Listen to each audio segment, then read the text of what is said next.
Christopher Maurice Brown, abakunzi b'umuziki kw'isi bamumenye nka Chris Brown, ni umuririmbyi w'umunyamerika rurangiranwa kw'isi mu midiho itandukanye cyane cyane wa pop. Chris Brown yavutse ku igenekerezo ya 5 ukwezi kwa Rusama umwaka w'1985. Brown yavukiye mu gasagara gato ka Tapahanoke muri leta ya Virginia, turi ku mugabane wa Amerika. Chris Brown yavutse ku mumama yitwa Joyce Hawkins, yari umuyobozi w'ikigo citaho abana, na Clinton Brown, papa wiwe akaba yari umunyezamu w'ibohero y'Itapahanoke. Christopher Maurice Brown akaba yagize amahirwe yo gusangira ibere na mushikiwe rudende mukuru yitwa Rihanna Bandi. Christopher Maurice Brown, ushaka umwite Chris Brown, Chris Busy canke the Prince of R&B, yatanguye kuririmba no kuyumvamwo ibijanye n'umuziki akiri muto cyane. Ariko imbere yuko atangura kuririmba, Chris Brown akaba yabanje kuba umutamvyi rurangiranwa, aho avuga ko Michael Jackson, umuhisi benshi bita umwami wa pop, ariwe yafatirako icitegererezo. Inyuma yaho Chris Brown yaciye atangura kuririmba muri chorale, mu nyuma yijukira kwitabira ibiganiro byinshi byo kurondera abantu bafise ingabirano zitandukanye mu kuririmba. Mu gihe ariko asubiramo indirimbo ya Asha Raymond yitwa My Way, niho umuvyeyi wiwe Joyce Hawkins yabona ko umuhungu wiwe afise ingabirano yo kuririmba.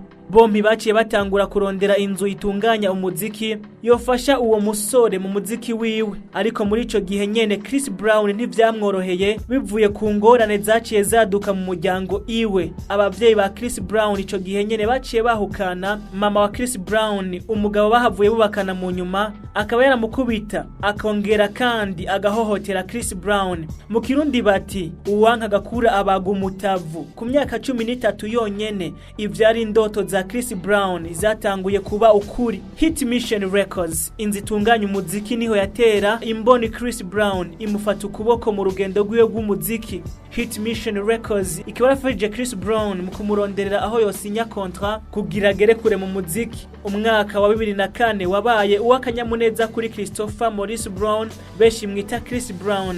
Umukenyezi yafashe abaririmbyi yitwa Tina Davis yaramugomwe, gutyo amujana mu nzu itunganya umuziki yitwa Def Jam, yari mu gisagara ca New York. Tina Davis akaba yarasiguriye umuyobozi w'iyo nzu ingabirano yabonye muri uwo musore. Abakurambere bati akuzuye ntikamurikwa. Chris Brown, umubosi wa Def Jam, yaramukunze, gutyo amusinyisha amasezerano yo gufashanya hagati yabo bombi. Burya babivuze ukuri koko, aho umworo yanikiye ntibwuma. Amasezerano ya Chris Brown na Def Jam ntiyarengeje ikiringo c'amezi 2. Ibuka wa mudamu yitwa Tina Davis nakubwiye hejuru, ari nawe yazanye Chris Brown muri Def Jam. Akazi k'uwo mudamu inyuma y'igihe gito kaciye gahera. Brown na Tina baciye baja inama yo gufashanya urugendo rw'umuziki. Chris Brown nk'umuririmbyi, Tina nk'ujejwe kumufasha. Mu mwaka wa 2004 kubera ukwitanga kwa Tina Davis, Brown yasinye amasezerano mu nzu yindi itunganya umuziki yitwa Jive Records. Iyo nayo imufasha gusohora album yiwe ya mbere mu mwaka wakurikiyeho. Album kandi yiwe yariko indirimbo zimwe zabaye izambere kuri Billboard 200, umuhora wo kuri internet ushira habona uko indirimbo ziba zikurikirana mu gukundwa muri Amerika. Inyuma yaho indirimbo ya Chris Brown nyene yise Run It yarabaye ya mbere ku rutonde rwa Billboard, gutyo bituma aba umuririmbyi ico gihe. Inyuma ya PDD mu 1977 indirimbo yiwe iza mu kibanza ca mbere kuri Billboard Hot 100 muri Amerika.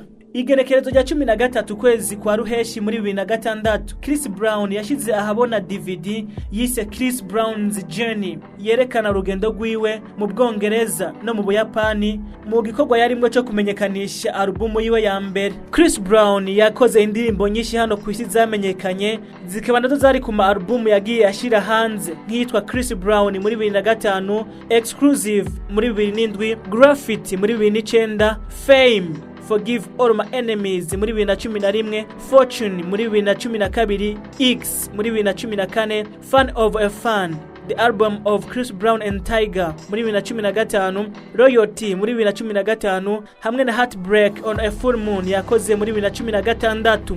Abahinga bavuze ukuri mu buzima haba kuduga no kumanuka.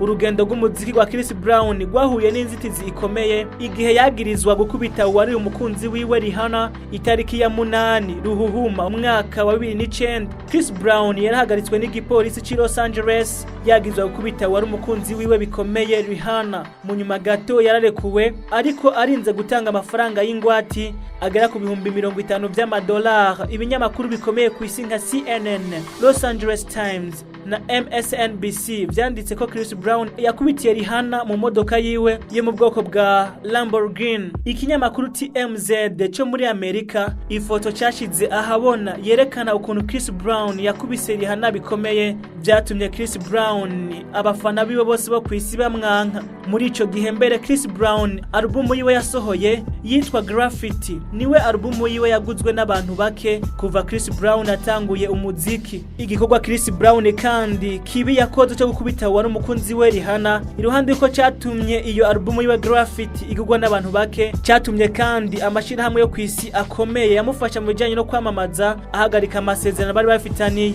Indirimbo kandi za Chris Brown zarahagaritswe kuvuzwa muri ico gihe mu maradiyo atandukanye yo kwisi. Mbere n'ubushimwe bwa Grammy Awards bwa 2009 yari kwitabira akaba yakugwamwo asubirizwa na Justin Timberlake hamwe na Al Green.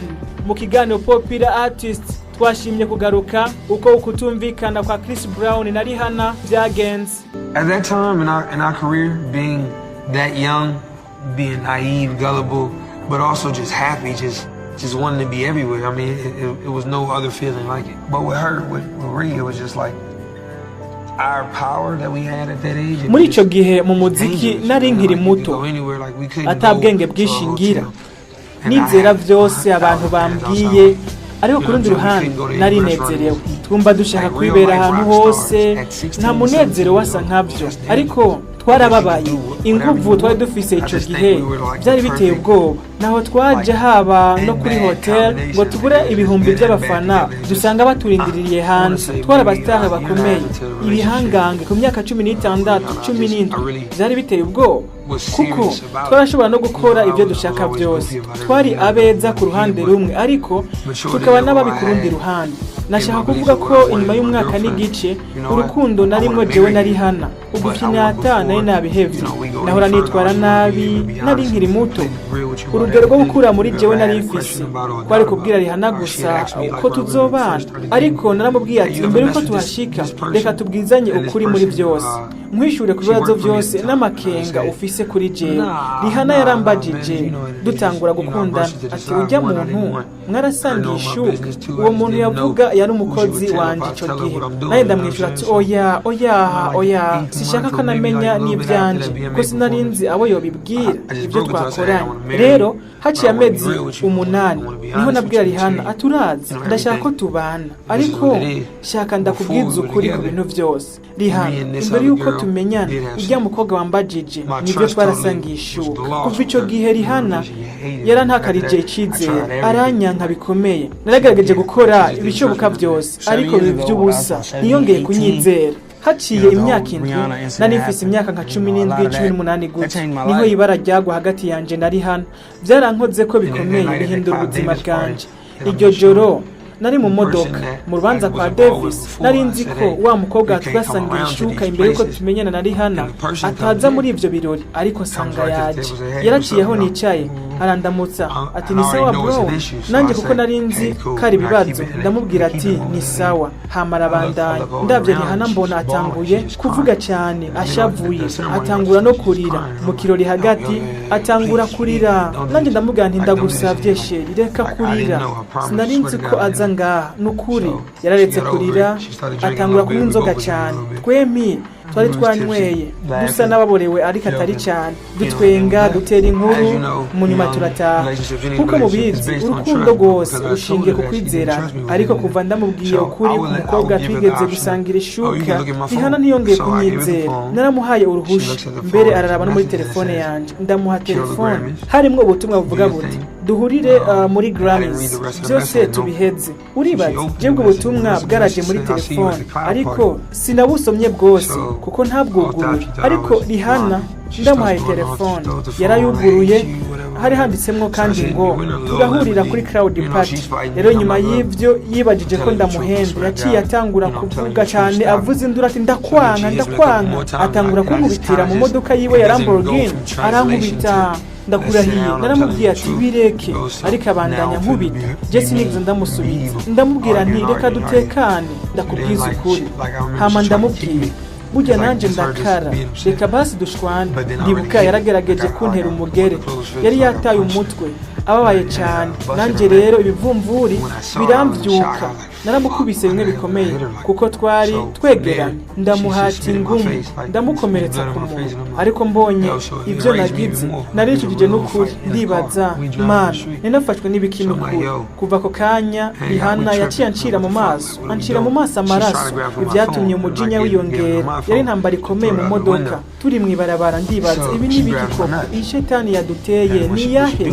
Rihanna yaragerageje kunyaka telefone, nanje ndanka kuko nari nzi ko ahava ayita hanze y'imodoka ayicishije mu idirisha. Hama yaciye afata ku izosi, abikoze nanje nca ndamurya amenyo ukuboko, ariko nguma ntwara imodoka. Byari ibihe bibi bibishe, byose ndabibona. Ndibaza kubera iki ino gihono mu kweli, mbega ibi byose biri kubibera mu modoka, ibindi mwo nibiki? Niho nahagarara hitwa Hancock Park, twari nko mu birometero 5 canke 6 uvuye aho naba.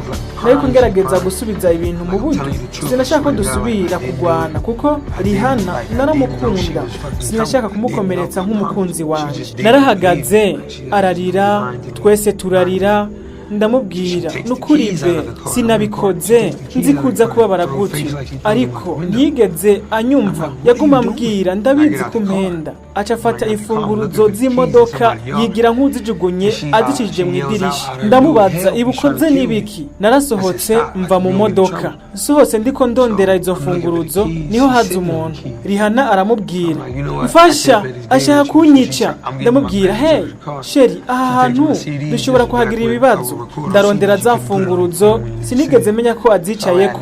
Ndamubwira sishaka uyu mukino nawe. Naciye nkuri sakoshi yanje mu modoka yiwe, sanga CD zanje zose yazitwaye, kandi ico gihe nta ndirimbo washobora gushira muri telefone. Rero nta muziki numwe nari mfise, CD zanje zari zononekaye. Yaziharuje imfunguruzo, yaciye anyaka ya sakoshi yanje. Ndamubwira basi kufise imfunguruzo ati imodoka witahira. Muri ako kanya ariko iminwa yiwe yari ibyimbye cyane, yari afise igishunduri kinini kuko ninamukubise ku kiyo c'imodoka. Igihe cyose mbonye ifoto yuko yari yabaye ico gihe ndavuga si jewe gushika uno munsi sindiyakira. Iyo shusho ntizomvamwo, izonguma mu mutwe ubuzima bwose. Nariyase kubera iryo bara nakoze, nariyumviriye kwiyahura no gukora ibindi bisa navyo, ariko ndavuga nti reka nemere ingaruka mbi z'ivyo nakoze. Bukeye naciye ngenda kuba bijejwe, ndemera icaha. Sinigeze mparira ngo nje muri sentare mpakane ivyo nakoze. Rihanna mbonye yonge gusa n'unkubita, kandi ndamubwira nti hey, ivyo kugwana sivyo ndimwo, sivyo bindi mu mutwe. Asubira kandi kunkubita, ariko ndaceceka kuko muri ico gihe ivyo kugwana sivyo byari bindi mu mutwe, kuko Rihanna naramukunda. Nashaka kumukingira kandi ndamwibagize amabi yose namukoreye. Ivyo nakoze byari amahano, byari biteye isoni, bibabaje cyane. From there I said, you know what, I'm gonna just take everything and like it's come, my consequences for my actions have to be dealt with. You know, I turned myself in the next day. Ibijanye n'urukundo rw'abastar canke ivyamamare burya ntigoroshe. Nyuma yaho Chris Brown yashwaniye na Rihanna bakanatandukana muri 2010, Chris Brown yaciye akundana n'umunyamideli Karrueche Tirani, nawe bahavuye batandukana muri 2015 kubera ko Chris Brown yaguma aca inyuma Karrueche. Abarundi kandi barayamaze bati aho kaciye ntiyaca urwango. Muri 2015 Chris Brown yongeye kandi gukundana na Karrueche. Inyuma yaho Karrueche amenye ko Chris Brown afise umwana yibarutse mu gahinga yitwa Royalty, bavyaranye n'umunyamideli kazi yitwa Nia Ami Guzman. Ikindi kiganiro Popular Artist, amazina yanje nitwa Siriake Ndayishimiye J Winner. Abakunzi b'ikiganiro Popular Artist, inkora mutima zacu, abasangira ngendo bacu, amahoro n'urukundo, peace and love nivyo ndabipfurije. Shalom.